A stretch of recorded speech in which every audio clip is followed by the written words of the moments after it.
Él quería destruirme y utilizó mi peor error para arrebatarme a nuestra hija. Nunca imaginé que el peor enemigo que tendría en mi vida sería el hombre al que una vez amé. Durante mucho tiempo pensé que las personas manipuladoras eran fáciles de reconocer. Creía que eran agresivas, que levantaban la voz, que amenazaban o que mostraban desde el principio quiénes eran realmente. Hoy sé que estaba completamente equivocada. Los verdaderos manipuladores no llegan gritando. Llegaron escuchándote. Te hacen sentir comprendida. Te dicen exactamente lo que necesitas escuchar. Y cuando por fin te das cuenta de quiénes son, ya han destruido todo lo que amabas. Si hoy estoy contando esta historia es porque todavía sigo peleando por recuperar a mi hija. Han pasado meses desde la última vez que pude abrazarla libremente, y aunque el proceso legal continúa, necesito que alguien escuche mi versión. Porque hasta ahora, la única historia que ha sonado fuerte es la de él. Todo comenzó mucho antes de conocerlo. Crecí dentro de una familia extremadamente conservadora. En mi casa las apariencias eran más importantes que la felicidad. Todo debía verse perfecto desde afuera, aunque por dentro las cosas fueran distintas. Soy la hija menor. Eso significó que mis padres me protegieran de absolutamente todo. Nunca podía salir sola. Nunca podía decidir a dónde quería ir. Si quería estudiar algo, ellos opinaban primero. Si quería hacer una amistad, también tenían algo que decir. En ese momento yo creía que eso era amor. Ahora entiendo que, aunque sus intenciones fueran buenas, nunca me enseñaron algo fundamental: pensar por mí misma. Llegué a los 20 años sin saber tomar decisiones. Siempre necesitaba que alguien me dijera que era lo correcto. Y fue exactamente ahí donde apareció él. Lo conocí por casualidad. Era varios años mayor que yo. Desde el principio parecía diferente a cualquier hombre que hubiera conocido. No intentó impresionarme con dinero ni con regalos. Lo hizo con atención. Me preguntaba cómo me sentía. Escuchaba cada una de mis quejas. Recordaba conversaciones que yo misma había olvidado.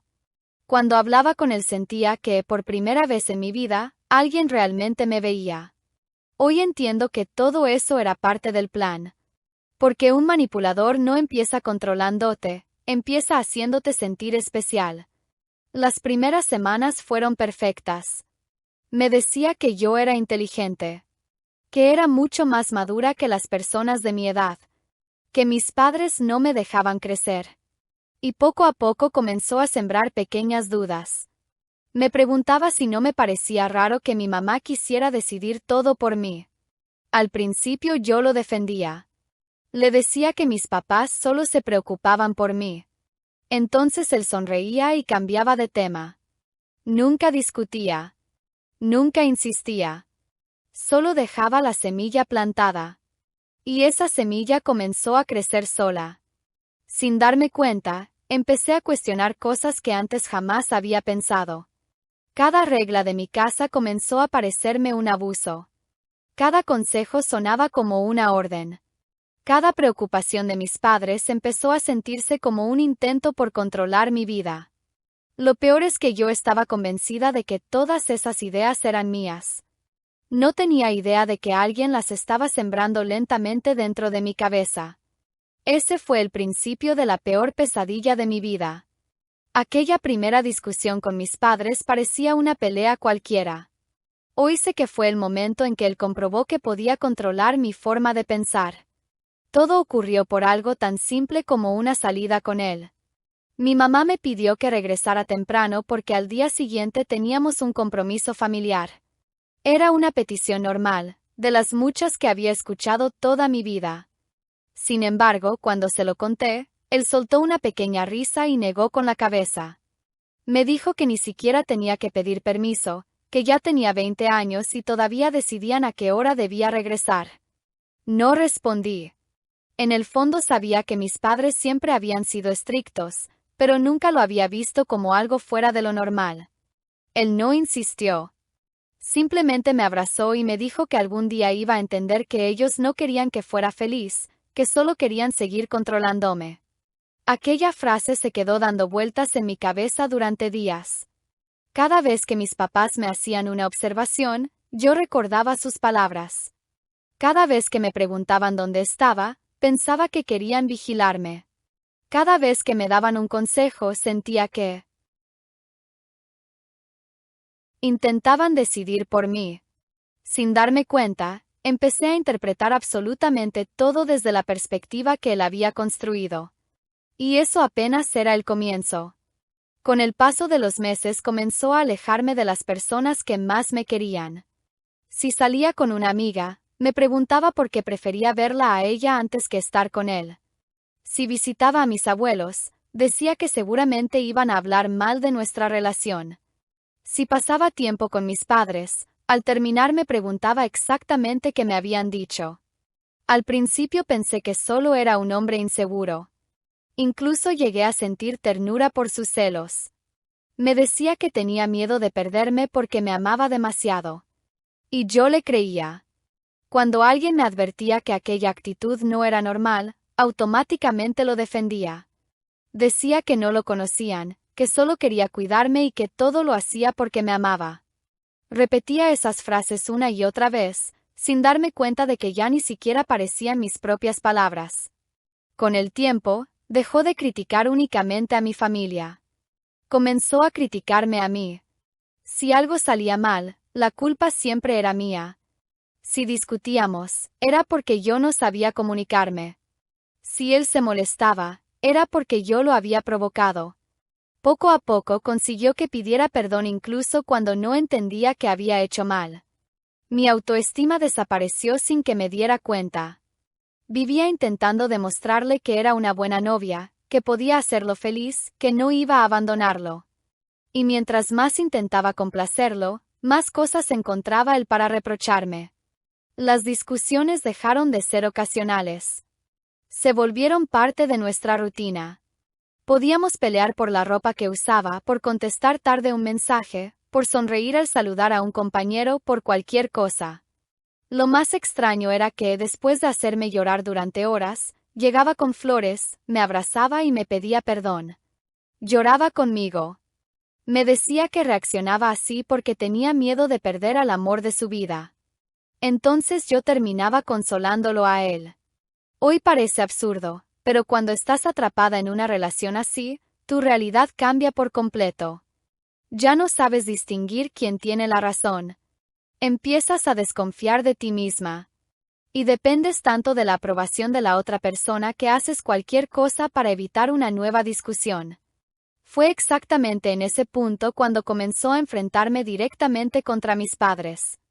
Cada conversación terminaba igual. Me decía que ellos me manipulaban, que nunca iban a aceptar que fuera feliz con él y que lo único que querían era separarnos. Al principio discutía con mis padres una vez al mes. Después, una vez por semana. Más tarde, todos los días. La casa, que antes era un lugar tranquilo, se convirtió en un campo de batalla. Mi mamá lloraba casi todas las noches. Mi papá ya no sabía cómo hablarme sin que yo explotara. Y yo estaba convencida de que ellos eran los responsables de todo. No podía ver que la persona que realmente estaba destruyendo mi vida era la misma que, cada noche, me abrazaba y me decía que me amaba. Pero lo peor todavía no había ocurrido. Porque un día dejó de manipular solamente mis pensamientos y consiguió sacar de mí una violencia que jamás imaginé que existía. Hasta ese momento, yo todavía conservaba una pequeña parte de la persona que había sido. Todavía había días en los que dudaba, días en los que pensaba que quizá mis padres no eran los monstruos que él describía. Pero él siempre encontraba la forma de borrar esas dudas. Era increíblemente paciente. Nunca me obligaba a hacer algo de inmediato. Esperaba. Observaba. Y atacaba justo cuando me veía más vulnerable. Si discutía con mi mamá, él aparecía unos minutos después con un mensaje asegurando que otra vez me habían hecho sentir culpable. Si mi papá intentaba poner límites, él respondía que no querían que fuera una mujer independiente y que les daba miedo perder el control sobre mí. Con el tiempo, dejé de contarles solo las cosas importantes. Comencé a narrarle absolutamente todo lo que ocurría dentro de mi casa. Cada conversación, cada desacuerdo, cada problema. Sin saberlo, le estaba entregando las herramientas perfectas para manipularme. Él conocía mejor que nadie las debilidades de mi familia.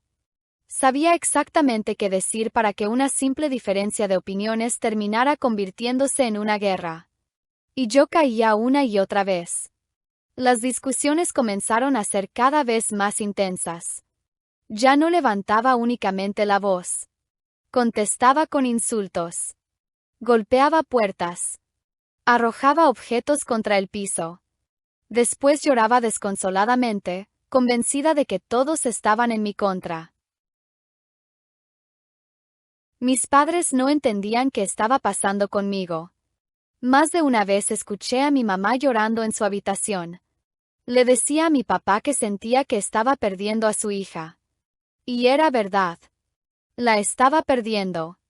Solo que ninguno de nosotros entendía quién estaba detrás de todo aquello. Recuerdo especialmente una noche. Habíamos cenado en silencio. El ambiente estaba tan tenso que nadie quería hablar.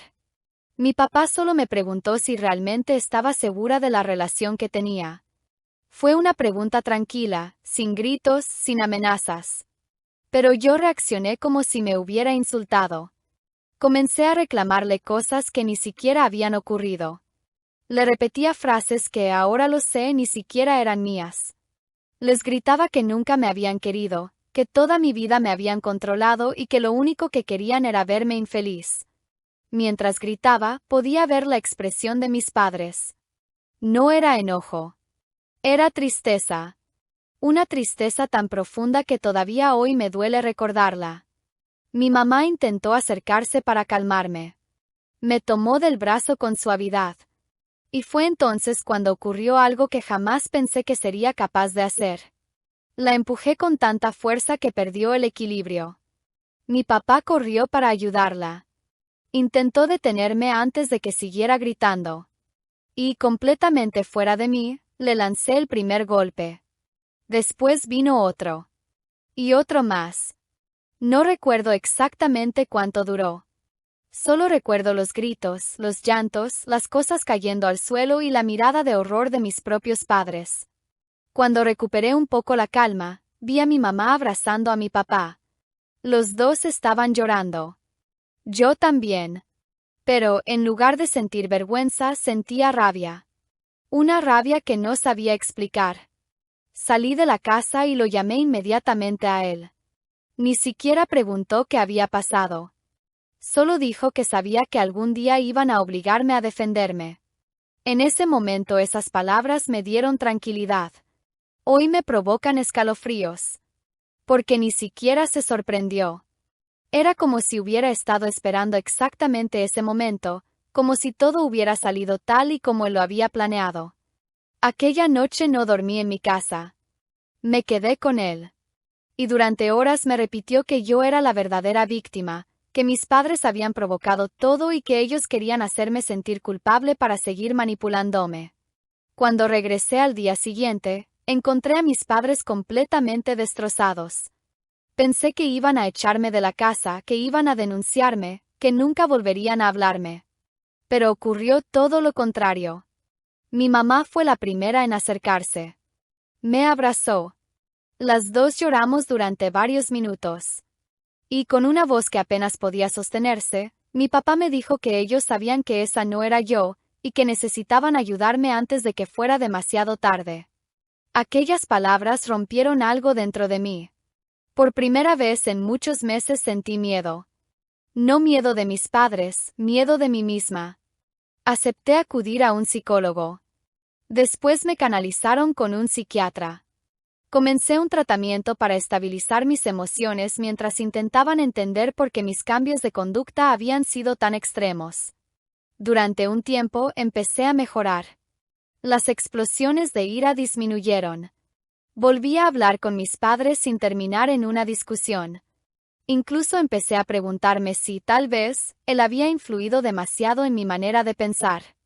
Pero cada pequeño avance que lograba, él encontraba la manera de destruirlo. Y cuando descubrió que poco a poco estaba recuperando el control de mi vida, tomó una decisión que cambiaría nuestro destino para siempre. Una decisión que, años después, utilizaría como el arma más cruel para arrebatarme a nuestra hija. Cuando él se enteró de que estaba yendo a terapia, su actitud cambió por completo.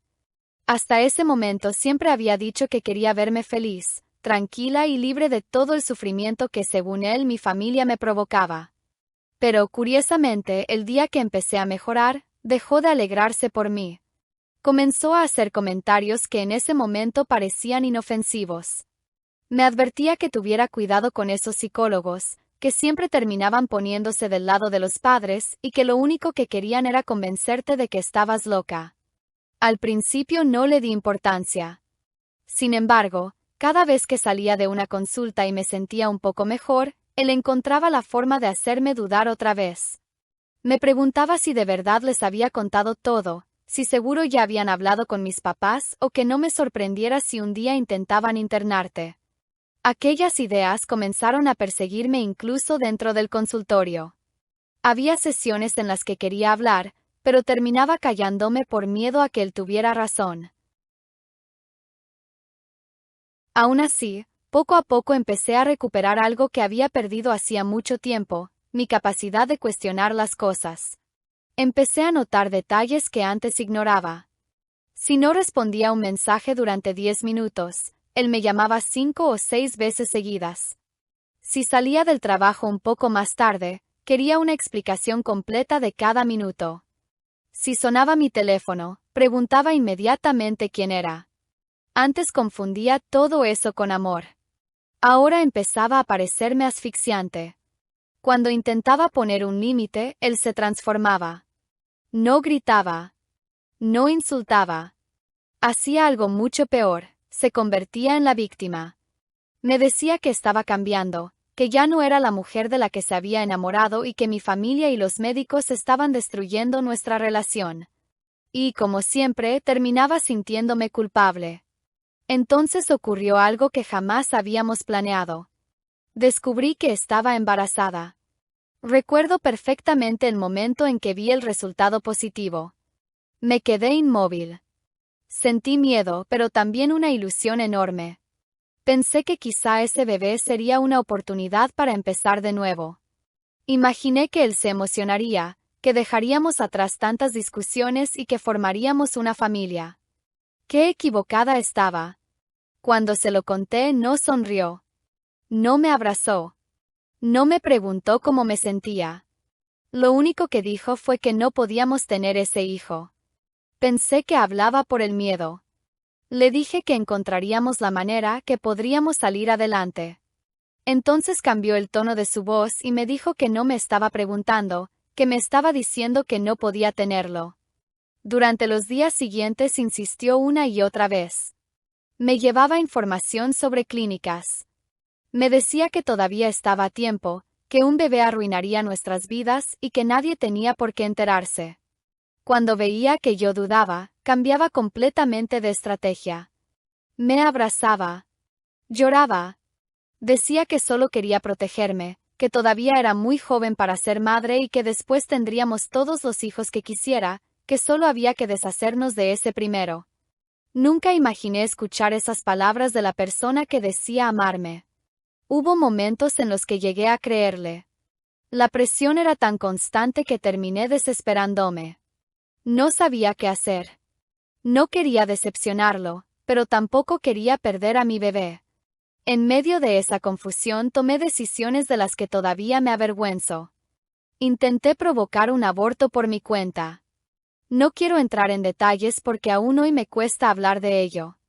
Solo puedo decir que cada intento terminaba igual, el embarazo seguía adelante. Después de varias semanas, el médico me confirmó que mi hija seguía creciendo con normalidad. Recuerdo que salí del consultorio llorando. Pero, por primera vez en mucho tiempo, aquellas lágrimas no eran de miedo, eran de alivio. Sentí que esa pequeña estaba luchando por vivir incluso cuando yo no había sido capaz de protegerla. Ese día hice una promesa en silencio. Le prometí que, pasara lo que pasara, nadie volvería a hacerme daño a través de ella. No tenía idea de que años después esa promesa sería la más difícil de cumplir. Cuando él comprendió que ya no iba a interrumpir el embarazo, dejó de insistir de un momento a otro. Fue un cambio tan repentino que incluso me dio esperanza. Pensé que, al fin, había aceptado la idea de convertirse en padre. Volvió a mostrarse cariñoso. Me acompañó a algunas consultas. Incluso comenzó a hablar del futuro como si nada hubiera pasado. Yo respiré tranquila. Creí que, después de tantos problemas, por fin estábamos encontrando un poco de paz. Lo que no sabía era que aquel cambio no significaba que hubiera renunciado a controlar mi vida. Solo significaba que estaba preparando un plan mucho más peligroso. Un plan que tardaría varios años en ejecutar y que terminaría arrebatándome lo que más amo en este mundo. Los últimos meses del embarazo fueron extrañamente tranquilos. Después de todo lo que habíamos vivido, aquella calma me parecía un milagro. Él dejó de insistir con el aborto. Ya no discutía por cualquier cosa. Incluso comenzó a acompañarme a algunas consultas médicas y, delante de los doctores, se mostraba como un hombre atento y preocupado por el bienestar de su familia. Todos decían que qué bueno que tenía a alguien que me apoyara. Yo sonreía. Por dentro quería creer que tenían razón. Necesitaba creer que el hombre del que me había enamorado seguía ahí, que todo lo anterior había sido producto del estrés y que el nacimiento de nuestra hija cambiaría nuestras vidas. Mi familia, aunque seguía desconfiando de él, decidió guardar silencio. Después de todo lo que había ocurrido entre nosotros, mis padres entendían que cualquier crítica hacia él solo conseguiría que yo me alejara otra vez. Así que hicieron algo mucho más inteligente, me apoyaron a mí. Mi mamá me acompañaba cuando podía.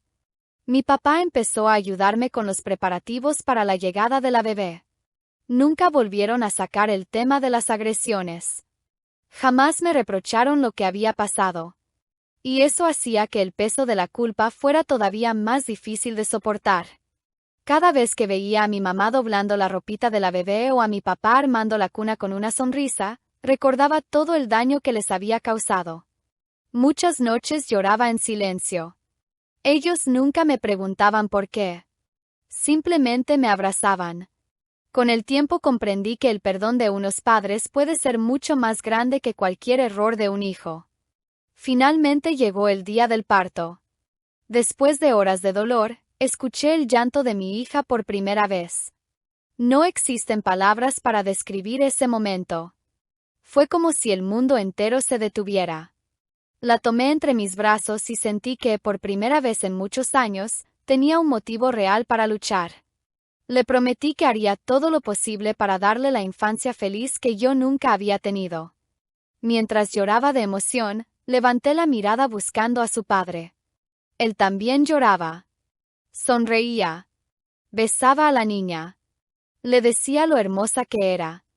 Si alguien hubiera entrado en esa habitación, habría jurado que estaba viendo a una familia perfecta. Y durante un tiempo yo también lo creí. Los primeros meses fueron relativamente tranquilos. Él ayudaba algunas veces con la bebé, aunque la mayor parte del trabajo recaía sobre mí y sobre mis padres. Siempre tenía una excusa para ausentarse: el trabajo, el cansancio, algún compromiso inesperado. Sin embargo, cuando llegaban otras personas, se mostraba como el padre más dedicado del mundo. Cargaba a la niña, jugaba con ella, subía fotografías y recibía felicitaciones de todos. Era un experto en construir una imagen perfecta. Pero dentro de casa era completamente distinto. Con el paso de los meses empezó a perder el interés. Si la niña lloraba por las noches, decía que era mi responsabilidad. Si necesitaba pañales, leche o medicamentos, siempre encontraba una razón para no aportar dinero. Poco a poco dejó de verla como una hija y empezó a verla como una obligación. Las discusiones regresaron, solo que ahora había una diferencia: cada grito ocurría frente a una bebé que apenas comenzaba a descubrir el mundo. Eso me destrozaba. No quería que creciera viendo lo mismo que yo estaba viviendo. Fue entonces cuando empecé a tomar distancia. Ya no discutía. Simplemente dejé de buscarlo. Mis padres volvieron a convertirse en mi mayor apoyo. Ellos me ayudaban con la niña mientras yo trabajaba. Nunca me hicieron sentir sola. Y por primera vez desde que conocí a ese hombre, empecé a imaginar una vida sin él. No fue una decisión impulsiva. La pensé durante meses. Analicé todo lo que había pasado, las manipulaciones, las mentiras, la presión para abortar, las discusiones, su indiferencia como padre. Comprendí que seguir a su lado no solo me estaba destruyendo a mí, también estaba poniendo en riesgo a mi hija. Así que terminé la relación. Para mi sorpresa, aceptó la separación con una tranquilidad que me desconcertó. No gritó. No suplicó. No hizo ningún escándalo. Solo dijo que respetaría mi decisión y que lo único que quería era seguir viendo a su hija. Incluso me dijo algo que hoy todavía me pone la piel de gallina. Me dijo que no importaba lo que pasara entre nosotros, que siempre iba a hacer lo que fuera necesario para que nuestra familia volviera a estar unida. En ese momento interpreté esas palabras como la esperanza de un padre que no quería perder a su hija. Ahora sé que no eran una promesa, eran una advertencia. Durante varios meses todo pareció marchar bien. Él veía a la niña algunos fines de semana y después la regresaba sin problemas. Eso hizo que poco a poco bajara la guardia. Pensé que había aceptado nuestra nueva realidad. Pensé que, aunque nunca fuéramos pareja otra vez, al menos podríamos mantener una relación cordial por el bienestar de nuestra hija. Qué equivocada estaba. Porque mientras yo intentaba reconstruir mi vida, él estaba planeando el golpe que terminaría por destruirla por completo. Y el día que decidió ejecutar ese plan comenzó exactamente igual que cualquier otro fin de semana. Aquel sábado amaneció como cualquier otro. Mi hija tenía apenas 3 años. Ya hablaba con esa mezcla de palabras mal pronunciadas que solo los niños pequeños pueden hacer sonar adorables. Le encantaba correr por toda la casa con un peluche desgastado que llevaba a todas partes, y antes de salir siempre me preguntaba si luego regresaría por ella. Yo le sonreía, le acomodaba el cabello y le decía que claro que sí, que siempre regresaría por ella. Nunca imaginé que aquella sería la última vez que podría decirle esas palabras mirándola a los ojos. Su padre me escribió temprano para confirmar que pasaría por ella. No había nada fuera de lo normal. Ya llevaba varios meses cumpliendo con el régimen de visitas, y nunca había ocurrido ningún incidente. Mis padres seguían desconfiando de él, pero incluso ellos admitían que, al menos hasta ese momento, siempre había regresado a la niña a la hora acordada. Antes de salir, mi mamá me tomó del brazo y me preguntó si estaba completamente segura. Suspiré y le dije que sí, que no podíamos vivir con miedo toda la vida. Ella no respondió. Solo abrazó a su nieta durante varios segundos, como si algo dentro de ella le dijera que no quería soltarla. A veces pienso en ese abrazo y me pregunto si las madres pueden presentir las tragedias. Cuando él llegó, se mostró amable. Saludó a mis padres con una sonrisa. Le llevó un pequeño juguete a la niña. Incluso me preguntó si necesitaba dinero para algún gasto de ella. Todo parecía tan normal, tan cuidadosamente normal, que jamás imaginé lo que estaba a punto de pasar. Mi hija salió corriendo a abrazarlo. Él la cargó en brazos, le dio un beso en la frente y me dijo que la traería el domingo después de comer como siempre. Asentí. Le di un beso a mi niña. Ella agitó su manita desde el coche mientras gritaba despedidas. Yo le respondí sonriendo. Esa imagen sigue persiguiéndome todas las noches. Porque esa fue la última vez que la vi sin que hubiera abogados, jueces o videollamadas de por medio. El domingo llegó. Preparé su comida favorita. Hasta había comprado unas pinturas porque quería pasar la tarde con ella. Las horas empezaron a pasar. Las 3 de la tarde. Las 4. Las 5. Pensé que quizá había tráfico. Le envié un mensaje. No respondió. Esperé media hora más. Volví a llamarlo. El teléfono sonó varias veces hasta que la llamada se cortó. Intenté otra vez. Buzón de voz. Comencé a sentir un nudo en el estómago. Intenté convencerme de que seguramente su celular se había quedado sin batería. Pero algo dentro de mí decía que aquello no estaba bien. A las 7 de la noche seguía sin saber nada.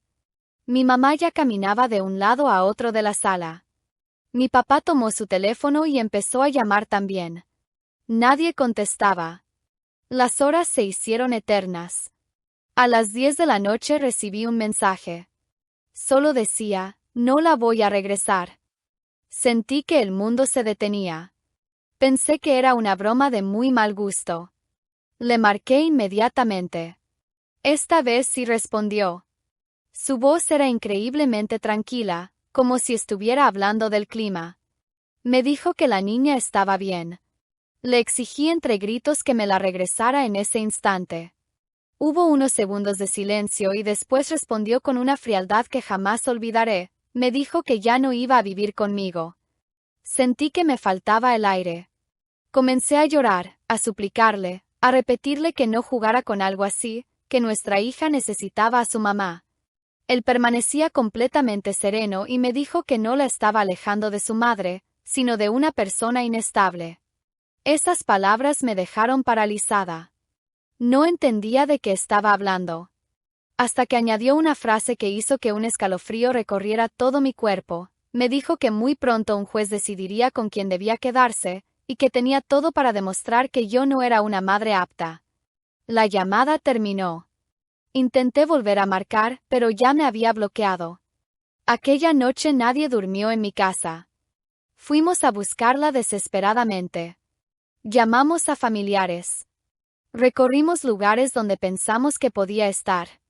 Cada minuto que pasaba imaginaba a mi hija preguntando por mí, llorando, creyendo que yo la había abandonado. 2 días después llegó la noticia que terminó de destrozarme. No solo se había llevado a mi hija, ya había iniciado un proceso legal para quitarme por completo la custodia. Y cuando leí los argumentos de la demanda, comprendí que todo aquel aparente cambio de actitud durante los últimos meses había sido una mentira. No estaba improvisando. Llevaba años preparando cada movimiento. Y lo peor de todo era que pensaba utilizar mi propio pasado para destruirme delante de un juez. Cuando recibí la notificación del juzgado, mis manos temblaban tanto que apenas podía sostener los papeles. Recuerdo que me senté en la mesa del comedor sin ser capaz de leer una sola línea. Mi mamá estaba a mi lado. Mi papá caminaba de un extremo al otro de la sala, intentando mantener la calma. Fui respirando hondo hasta que, por fin, empecé a leer. Con cada página que avanzaba, sentía que el piso desaparecía bajo mis pies. No era una simple solicitud de custodia. Era un ataque cuidadosamente planeado. Él afirmaba que yo representaba un peligro para nuestra hija. Decía que sufría problemas psicológicos graves, que tenía antecedentes de violencia y que era una persona impulsiva e incapaz de controlar sus emociones. Cada palabra parecía escrita para convertirme en un monstruo. Lo peor era que muchas de las cosas que mencionaba habían ocurrido de verdad, solo que estaban completamente fuera de contexto. Había tomado los peores momentos de mi vida y los había acomodado de forma que pareciera que esa seguía siendo la mujer que yo era. Sentí un vacío imposible de explicar. Porque entendí algo terrible. No estaba peleando contra un hombre impulsivo, estaba peleando contra alguien que llevaba años reuniendo información para utilizarla cuando llegara el momento. Mis padres contrataron inmediatamente a un abogado especializado en derecho familiar. Durante la primera reunión, él nos hizo muchas preguntas. ¿Cómo había sido la relación? ¿Desde cuando estábamos separados? ¿Cómo funcionaban las visitas? ¿Qué pruebas teníamos? Yo respondía una por una. Pero cuando llegó al tema de mis antiguos tratamientos psicológicos y psiquiátricos, el ambiente cambió por completo. El abogado guardó silencio durante unos segundos. Después levantó la mirada y me dijo que necesitaba que le contara absolutamente todo, porque si él tenía acceso a esos expedientes, debíamos prepararnos. Sentí un nudo en la garganta. Durante horas tuve que revivir la etapa más vergonzosa de mi vida, las agresiones a mis padres, las crisis emocionales, las consultas, los medicamentos. Cada palabra me hacía sentir más culpable. Cuando terminé de hablar, el abogado permaneció unos segundos pensando. Finalmente me dijo que lo que viví explicaba muchas cosas, pero que debíamos demostrarle al juez que esa mujer ya no existía. Por primera vez entendí que el juicio no iba a consistir únicamente en recuperar a mi hija, también tendría que demostrar que yo había cambiado. Y eso era mucho más difícil de probar. Las semanas siguientes fueron un infierno. Cada documento que presentábamos era respondido con otro aún más agresivo por parte de sus abogados. Parecía que siempre iban un paso adelante. Mientras tanto, yo seguía sin poder ver a mi hija. Solo sabía de ella por fotografías donde aparecía sonriendo, jugando, comiendo helado o durmiendo abrazada a un peluche. Cada imagen venía acompañada por un mensaje suyo donde me preguntaba si veía que feliz estaba, asegurando que conmigo no lloraba y que con él estaba mejor cuidada. No sé si esas fotografías eran recientes o si habían sido tomadas semanas antes. Solo sé que cada una me rompía el corazón. Más de una vez pensé en abandonar la pelea. Sentía que jamás podría vencer a alguien que había preparado todo con tanta frialdad. Pero entonces entraba al cuarto de mi hija. Su cama seguía tendida. Sus juguetes permanecían exactamente donde ella los había dejado. Su pequeño cepillo de dientes seguía junto al lavabo. Y comprendía que no podía rendirme. No importaba cuántas veces me derrumbara, tenía que levantarme otra vez. Porque ella dependía de mí. Un mes después llegó la fecha de la primera audiencia. La noche anterior no pude dormir. Ensayaba una y otra vez lo que iba a decir. Tenía miedo de llorar, miedo de equivocarme, miedo de que cualquier gesto fuera utilizado en mi contra. Cuando llegamos al juzgado, lo vi por primera vez desde que se había llevado a nuestra hija. Estaba impecablemente vestido, sonriendo, saludando con amabilidad a todo el mundo. Incluso se acercó a preguntarme cómo estaba, como si no hubiera destrozado mi vida, como si no llevara meses impidiéndome abrazar a mi propia hija. Y en ese instante comprendí que el verdadero juicio todavía ni siquiera había comenzado. Lo peor estaba esperándome dentro de esa sala. Porque ese día descubriría hasta dónde era capaz de llegar un hombre dispuesto a convertir mis errores del pasado en la sentencia de mi futuro. Nunca había estado dentro de una sala de audiencias. Hasta ese momento, todo lo que sabía sobre los juicios lo había visto en películas o series de televisión. Pensaba que las personas hablaban con firmeza, que la verdad terminaba imponiéndose y que, al final, la justicia encontraba la manera de proteger a quien realmente la necesitaba. Ese día descubrí que la realidad era mucho más fría. Cuando entré, sentí que me faltaba el aire. Todo era silencioso. Las personas hablaban en voz baja. Los abogados caminaban de un lado a otro con carpetas llenas de documentos, mientras yo apenas podía dejar de pensar en una sola cosa: ¿dónde estaba mi hija? No me importaba ganar una discusión. No me importaba quién tuviera la razón. Solo quería verla. Solo quería saber si estaba bien. Cuando él entró a la sala, parecía completamente relajado. Vestía un traje oscuro, llevaba el cabello perfectamente peinado y saludaba con educación a quienes encontraba a su paso. Si alguien lo hubiera visto por primera vez, habría pensado que era un padre ejemplar. Incluso sonrió al cruzarse conmigo. Una sonrisa pequeña, fría, calculada. Era la misma sonrisa que tantas veces había usado después de hacerme sentir culpable durante nuestra relación. En ese instante comprendí que no estaba nervioso, porque él ya sabía exactamente lo que iba a ocurrir. La audiencia comenzó con los argumentos de ambas partes. Nuestro abogado explicó que yo nunca había abandonado a mi hija, que existía un vínculo afectivo muy fuerte entre nosotras y que él había incumplido el acuerdo al negarse a devolverla después de una visita. Mientras hablaba, yo mantenía la mirada fija sobre la mesa. Intentaba controlar las lágrimas.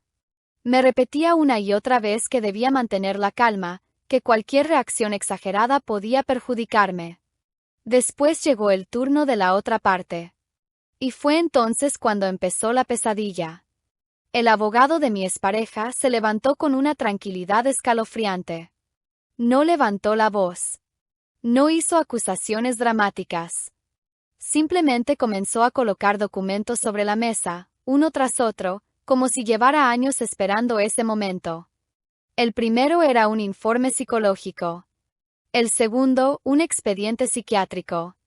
Después aparecieron recetas médicas, constancias de tratamiento, reportes clínicos. Mi corazón empezó a latir con tanta fuerza que apenas podía escuchar lo que decía. Sabía perfectamente qué eran esos documentos. Eran los registros de la etapa más oscura de mi vida, la etapa que tanto me había costado superar, la etapa que creía haber dejado atrás. El abogado comenzó a leer algunos fragmentos. Habló de mis crisis emocionales, de los episodios de ansiedad, del tratamiento que recibí. Cada palabra caía sobre mí como una piedra. Sentía que no estaban hablando de la mujer que era en ese momento, estaban desenterrando a la joven rota y manipulada que había sido años atrás. Quería explicar tantas cosas. Quería decir que había pedido ayuda, que había seguido un tratamiento, que había trabajado durante años para reconstruirme. Pero nadie me estaba preguntando eso. Entonces ocurrió algo todavía peor. El abogado hizo una pausa, abrió otra carpeta y dijo que eso demostraba que mi inestabilidad no era únicamente emocional, sino también física. Mi sangre se heló. Vi cómo sacaba varias fotografías. Las reconocí al instante. Eran las imágenes que mis padres habían tomado después de las agresiones. Moretones, rasguños, golpes. Pruebas que habían sido guardadas únicamente porque los médicos las solicitaron durante mi tratamiento. Nunca pensé que volvería a verlas. Mucho menos en un juzgado. Mucho menos utilizadas para intentar convencer a un juez de que yo no merecía ser madre. Sentí que el aire desaparecía. No podía apartar la mirada de aquellas fotografías. Recordaba perfectamente el día en que fueron tomadas. Recordaba la culpa, la vergüenza, las lágrimas y, sobre todo, recordaba el esfuerzo que me había costado cambiar. Pero todo eso parecía no importar, porque esas imágenes mostraban únicamente a una mujer violenta. No mostraban a la hija que pidió perdón, no mostraban las terapias, no mostraban el tratamiento, no mostraban los años que pasé reconstruyendo la relación con mis padres. Solo mostraban mis peores errores.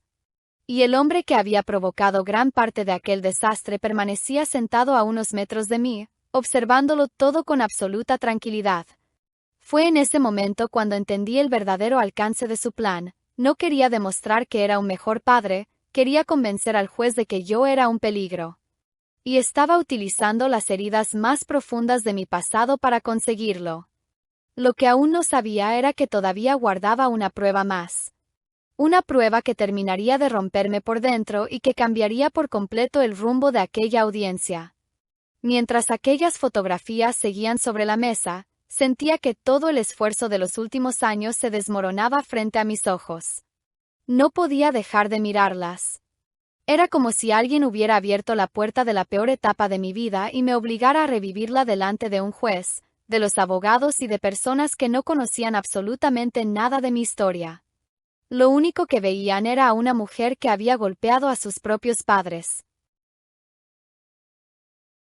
Y, siendo sincera, entendía por qué esas imágenes eran tan impactantes. Si yo hubiera estado en el lugar del juez, probablemente también me habría hecho muchas preguntas. Ese era el problema. Las fotografías decían la verdad, pero no contaban toda la verdad. Nuestro abogado se puso de pie inmediatamente. Explicó que aquellos hechos habían ocurrido varios años atrás, durante un periodo en el que yo recibía atención médica y psicológica, y que después había seguido un tratamiento completo. Presentó constancias de seguimiento, informes de especialistas y documentos que acreditaban que había cumplido con cada etapa del proceso y que mi evolución había sido favorable. Por un momento recuperé la esperanza. Pensé que, finalmente, el juez podría entender que las personas pueden cambiar, que un error del pasado no define toda una vida. Pero entonces el abogado de mi expareja volvió a levantarse y me atravesó con una frase al decir que, precisamente porque yo ya había perdido el control una vez, nadie podía garantizar que no volviera a ocurrir. La sala quedó en silencio. No necesitó levantar la voz. Aquellas palabras hicieron más daño que cualquier grito, porque sembraban una duda. Y cuando se trata de un niño pequeño, basta una sola duda para cambiar el rumbo de un caso. Mi abogado respondió inmediatamente. Recordó que durante todos esos años jamás había existido un solo reporte de violencia hacia mi hija. Nunca hubo denuncias, ni intervenciones de las autoridades, ni evidencia de que yo representara un riesgo para ella. Al contrario, presentó fotografías de cumpleaños, videos donde aparecíamos jugando, mensajes de familiares e incluso documentos de la guardería donde se hablaba del vínculo tan cercano que existía entre nosotras. Por unos minutos sentí que la balanza volvía a equilibrarse. Hasta que él decidió intervenir. Pidió permiso para hablar y el juez se lo concedió. Se levantó lentamente. Miró primero al juez, después me miró a mí y comenzó a hablar con una tranquilidad que todavía me resulta imposible entender. Dijo que jamás había querido separar a una madre de su hija, que esa nunca había sido su intención y que él todavía me apreciaba profundamente. Incluso dijo que seguía sintiendo cariño por mí. Pero aseguró que, como padre, tenía la obligación de proteger a la niña. Escuchar aquello me revolvió el estómago. Porque sabía perfectamente quién era el hombre que estaba hablando. Sabía cómo había sembrado odio entre mi familia y yo. Sabía cómo me había manipulado durante años. Sabía que había intentado convencerme de abortar. Y sin embargo, delante del juez parecía un hombre sereno, responsable y preocupado únicamente por el bienestar de su hija. Lo más desesperante era que nadie allí había vivido lo que yo viví. Nadie había escuchado las conversaciones privadas. Nadie había visto la forma en que lograba hacerme dudar de mi propia memoria. Nadie conocía al verdadero hombre que existía detrás de aquella apariencia tranquila. De pronto, sacó una pequeña carpeta que hasta ese momento no había utilizado y se la entregó a su abogado. Mi corazón comenzó a acelerarse otra vez. No sabía qué más podía tener. Ya había mostrado los expedientes médicos y las fotografías. Pensé que aquello era todo. Me equivoqué. Su abogado abrió la carpeta y anunció que presentaría conversaciones, mensajes y grabaciones para demostrar el comportamiento de nuestra relación durante aquellos años. Sentí que un escalofrío recorría todo mi cuerpo. Porque entendí algo terrible. Él no había guardado recuerdos, había guardado evidencia. Durante años había conservado mensajes, fotografías y registros de prácticamente todo. Mientras yo intentaba reconstruir mi vida, él había construido un archivo. Un archivo destinado a destruirme el día que más lo necesitara. Y en ese instante comprendí que la audiencia apenas estaba entrando en su momento más doloroso. Porque las siguientes pruebas no solo pondrían en duda mi capacidad como madre, también revelarían hasta dónde había llegado su obsesión por controlar cada aspecto de mi vida, incluso mucho después de que nuestra relación hubiera terminado. Cuando el abogado anunció que presentaría nuevas pruebas, sentí que el corazón me golpeaba el pecho con tanta fuerza que apenas podía respirar. Había llegado convencida de que ya conocía todo lo que mi expareja podía utilizar en mi contra. Estaba completamente equivocada. Sobre la mesa comenzaron a aparecer hojas impresas con conversaciones de años atrás. Mensajes de texto, correos electrónicos, capturas de pantalla. Algunas las recordaba, otras ni siquiera sabía que seguían existiendo. Lo peor era que todas estaban cuidadosamente seleccionadas. No había una sola conversación completa, solo pequeños fragmentos, frases aisladas, respuestas sacadas de contexto. Todo estaba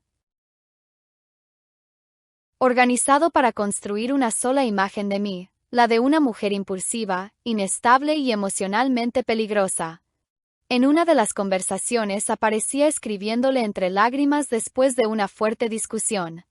En otra, le pedía perdón una y otra vez, aunque hoy sé que yo no había hecho nada malo. También mostraron mensajes donde yo reconocía que estaba yendo al psiquiatra y que tenía miedo de perder el control otra vez. Al escucharlos en voz alta, sentía vergüenza. No porque me avergonzara haber buscado ayuda, sino porque aquellas palabras, fuera de contexto, parecían la confesión de alguien incapaz de cuidar a un hijo. Nuestro abogado intentó explicar que aquellas conversaciones pertenecían a una época en la que yo estaba siendo tratada y que, precisamente gracias a ese tratamiento, había logrado salir adelante. Pero el daño ya estaba hecho. Era evidente que la estrategia de la otra parte no consistía en demostrar que él era un padre extraordinario. Su único objetivo era convencer al juez de que yo era una madre peligrosa. Y mientras más avanzaba la audiencia, más claro quedaba ese plan. En un momento, el juez pidió un receso de unos minutos. Salí de la sala con las piernas temblando. Me encerré en el baño y rompí a llorar. Sentía que todo estaba perdido. Mi mamá entró unos minutos después. No dijo una sola palabra. Simplemente me abrazó. Lloramos las dos en silencio. Después me tomó el rostro entre sus manos y me pidió que no dejara que volviera a convencerme de que era la persona que fui hace años, recordando todo lo que luché para salir adelante y pidiéndome que no permitiera que me robara también eso. Esas palabras me devolvieron un poco de fuerza. Respiré hondo, me limpié las lágrimas y regresé a la sala decidida a seguir peleando. La audiencia continuó durante varias horas más. Se revisaron documentos, escucharon argumentos, respondimos preguntas. Cada minuto parecía eterno. Finalmente, el juez anunció que, debido a la complejidad del caso, no emitiría una resolución ese mismo día. Necesitaba analizar todas las pruebas antes de tomar una decisión. También ordenó que el proceso continuara mientras se realizaban nuevas valoraciones y diligencias. Sentí un enorme vacío. No había recuperado a mi hija, pero tampoco había perdido definitivamente la posibilidad de hacerlo. Era una especie de limbo donde cada día parecía durar una eternidad. Al salir del juzgado, él pasó junto a mí. Pensé que seguiría de largo, pero se detuvo unos segundos. Se inclinó lo suficiente para que solo yo pudiera escucharlo y, con la misma tranquilidad con la que años atrás me convencía de desconfiar de mi propia familia, susurró que todavía estaba a tiempo de dejar de pelear, que así sería más fácil para todos. Le sostuve la mirada por primera vez en mucho tiempo. No respondí. Simplemente me di la vuelta y seguí caminando. Mientras salía del edificio comprendí algo que antes no había querido aceptar. Aquella batalla ya no era únicamente legal, era psicológica. Él seguía intentando quebrarme exactamente igual que cuando éramos pareja. La única diferencia era que ahora utilizaba los tribunales en lugar de las paredes de nuestra casa. Y aunque aquel día logré salir del juzgado sin derrumbarme, no tenía idea de que el golpe más cruel todavía estaba por llegar.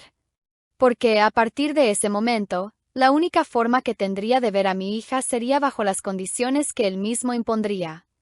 Y cada una de esas llamadas terminaría convirtiéndose en una nueva forma de hacerme sufrir. Después de aquella audiencia, mi vida cambió por completo. No hubo un final feliz. No hubo un juez ordenando que mi hija volviera a casa ese mismo día. No hubo justicia inmediata. Lo único que hubo fue una espera interminable. Los días comenzaron a medirse de una forma muy extraña. Ya no los contaba por semanas o por meses, los contaba por las pocas veces que podía escuchar la voz de mi hija. Durante un tiempo ni siquiera me permitieron verla en persona. La única comunicación autorizada fueron videollamadas previamente acordadas. Yo esperaba ese momento durante toda la semana. Preparaba lo que iba a decirle, pensaba en los cuentos que quería contarle, en las canciones que le gustaban, en los dibujos que quería enseñarle. Pero cuando por fin sonaba el teléfono, la realidad era mucho más dolorosa. Ella aparecía frente a la cámara con una enorme sonrisa. Todavía era demasiado pequeña para entender todo lo que estaba pasando. Gritaba la palabra mamá y cada vez que la escuchaba, sentía que el corazón se me rompía.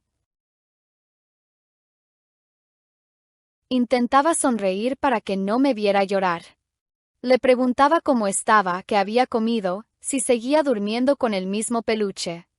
Ella me respondía con la inocencia de cualquier niña de 3 años. Me enseñaba un dibujo, un juguete nuevo, a veces hasta quería mostrarme su habitación.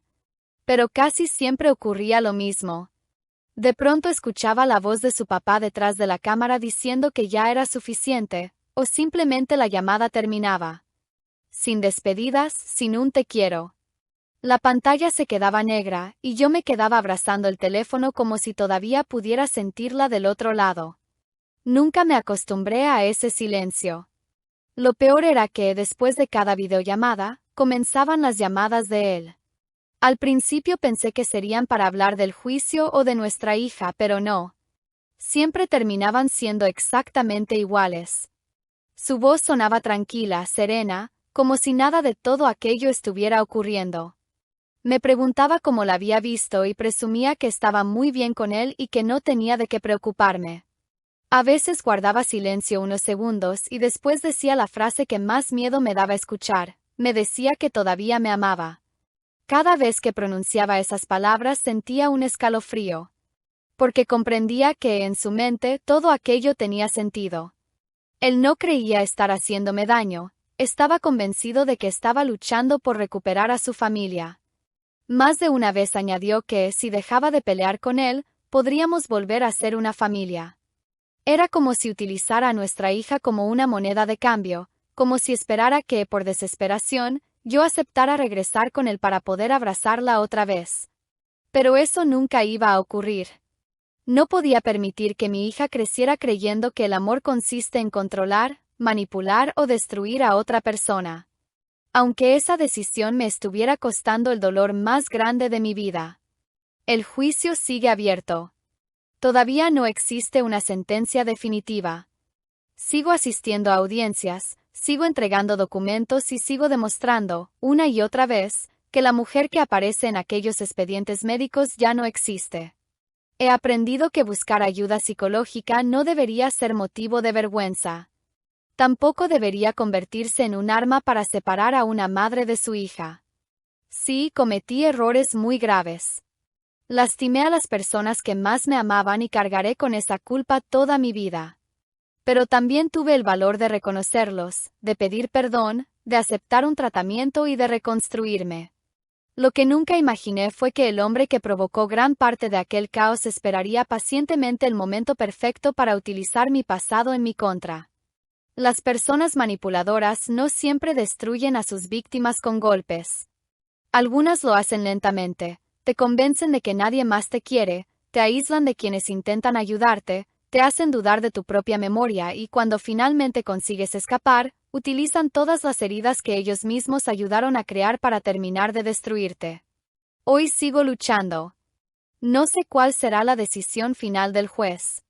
No sé cuánto tiempo más tendré que esperar para volver a abrazar a mi hija sin que haya una cámara de por medio. Lo único que sé es que no voy a dejar de pelear por ella.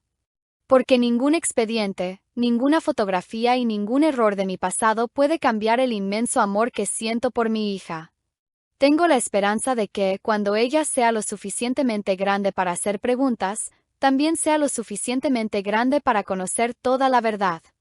Hasta entonces, lo único que puedo hacer es seguir esperando el día en que vuelva a escuchar una mamá sin que nadie pueda volver a arrebatármelo.